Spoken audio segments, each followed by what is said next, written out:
Semana 8 Esboço. Pregar o Evangelho do Reino. E fazer discípulos das nações. Leitura bíblica, Mateus 12, 28, 24, 14, 28, 18-20. Marcos 4, 26 ao 29, Lucas 17, 21, Atos 6, 1-2, 14 horas e 4 minutos. Dia 1. Precisamos seguir o Cordeiro onde quer que ele vá. 14.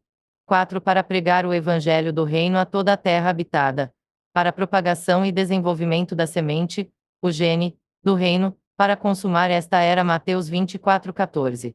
Marcos 4, 26. O Reino de Deus é o próprio Cristo. Lucas 17, 21. Mateus 12, 28. O elemento intrínseco de todo o ensinamento do Novo Testamento é que o Deus triuno foi encarnado a fim de ser semeado no seu povo escolhido e desenvolver-se neles para formar um reino. Dia 2. A meta de Deus é o desenvolvimento pleno do reino de Deus. Nos Evangelhos, nós temos o semear da semente, o gene, do reino. Marcos 4, 3, 14, Mateus 9, 35. Em Atos, nós temos a propagação e difusão desse semear por milhares de semeadores que receberam a semente, o gene, do reino. 6, 7, 12, 24, 19 horas e 20 minutos. A colheita dessa semente é encontrada no livro de Apocalipse com a ceifa das primícias e a colheita 14 horas e 4 minutos. 15-16. Marcos 4, 29, Mateus 13, 39.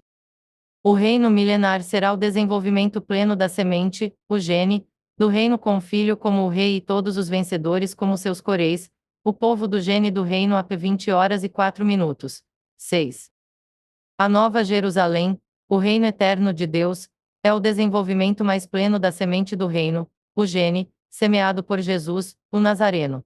Nos 4 evangelhos. AP 21, 2, 22 horas e 1 minuto. 3, 5b. Dia 3.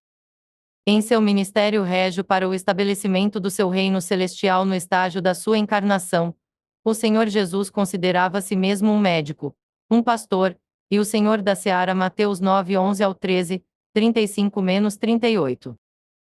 Ele veio para ministrar como um médico, para curar, restaurar, vivificar e salvar as pessoas, para que elas sejam reconstituídas para ser os seus cidadãos novos e celestiais, com os quais ele poderia estabelecer o seu reino celestial nesta terra corrompida. VV 11-13. Ele compadeceu-se das pessoas, porque elas estavam aflitas e errantes como ovelhas que não têm pastor. Ele viu que elas estavam afligidas, em aflição, e numa condição de angústia na qual estavam desabrigadas, vagando de um lugar a outro, e desamparadas. VV 35-36. O Rei do Reino Celestial considerava-se não apenas o pastor das ovelhas, mas também o Senhor da Seara, aquele que é o possuidor das plantações. Porque a seara é grande, mas os trabalhadores são poucos. Devemos rogar ao Senhor da Seara para que ele mande trabalhadores para a sua seara. VV 37-38, CF. Dia 4.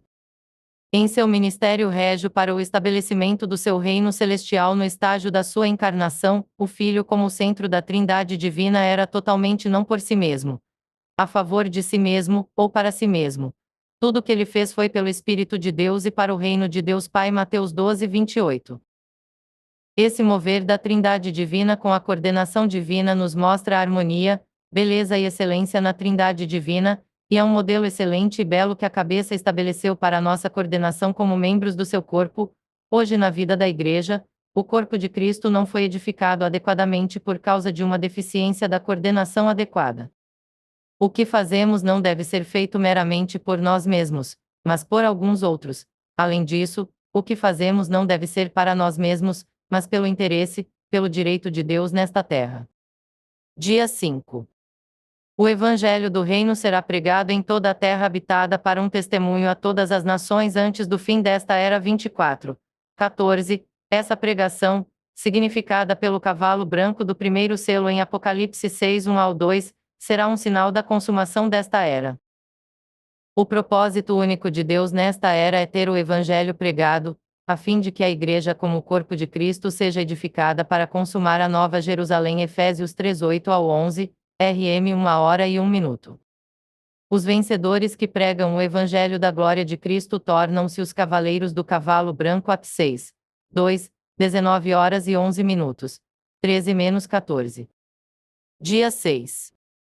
O Rei Celestial enviou seus discípulos com a sua autoridade para fazer discípulos de todas as nações, tornando-os o povo do reino para o estabelecimento do seu reino, que é a Igreja hoje nesta terra. Mateus 28:18-20, RM 14h17. A água, significando a morte de Cristo com o seu sepultamento, pode ser considerada uma sepultura na qual a velha história dos que são batizados é terminada. Já que a morte de Cristo está incluída em Cristo, e já que Cristo é a própria corporificação do Deus triuno. CL 2, 9 e o Deus triuno é um com o corpo de Cristo. Batizar novos crentes é terminar sua velha vida e germiná-los com nova vida. A vida eterna do Deus triuno, para o corpo de Cristo. Isso é batizar as pessoas para fora da sua vida e para dentro da vida do corpo, para o reino dos céus. Fazer discípulos das nações é ensiná-los as verdades divinas na esfera divina e mística, a fim de que eles aprendam Cristo assim como a realidade está em Jesus. Mateus 28:20, Efésios 4:20-21. Estamos sendo discipulados de ser um homem natural para ser um homem eus, vivendo a vida divina ao negar a nossa vida natural segundo o modelo de Cristo como o primeiro homem eus. Mateus 11:28-30.